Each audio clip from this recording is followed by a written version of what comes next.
10 degrés dans l'air à Paris. Malgré le froid, Olivier Bertrand se promène dans la capitale sans chaussures. Ce n'est pas une obligation, c'est un choix. Olivier se revendique va-nu-pied. Pour lui, ne pas porter de chaussures, c'est une philosophie de vie. Donc c'est agréable, c'est ce qui nous permet de rester en contact avec notre mère à tous, quoi. En plus, il en découle un sentiment de liberté un sentiment de liberté, les gens n'osent pas faire n'osent pas faire ça. Et le fait de nous octroyer ce droit, de passer au-delà des tabous que peuvent avoir les gens, ça nous offre nous un sentiment de liberté.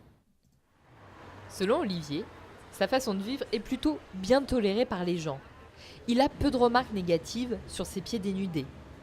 Mais lorsqu'il se promène dans une boutique de souvenirs, la vendeuse est quand même un peu surprise par ce client atypique.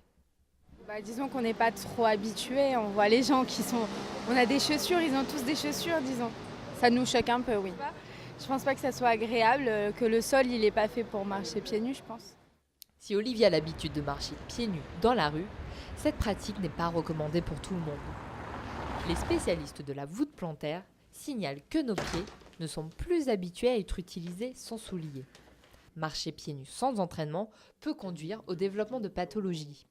Donc marcher pieds nus lorsqu'on a l'habitude de marcher avec des chaussures depuis des années, peut quand même être assez problématique. D'ailleurs, souvent, on se retrouve avec des patients, début septembre, qui après avoir passé l'été pieds nus ou en sandales, ont d'un seul coup des douleurs, notamment dans la plante du pied au niveau du talon, de par le fait que l'activité musculaire et le manque de maintien lié au fait d'être pieds nus réveillent des douleurs et des pathologies, donc on les récupère assez souvent en cabinet.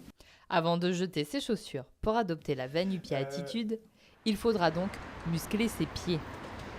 Que ce soit dans la rue ou dans le métro, Olivier, lui, n'est pas prêt de remettre ses bottes, même s'il les garde toujours à portée de main.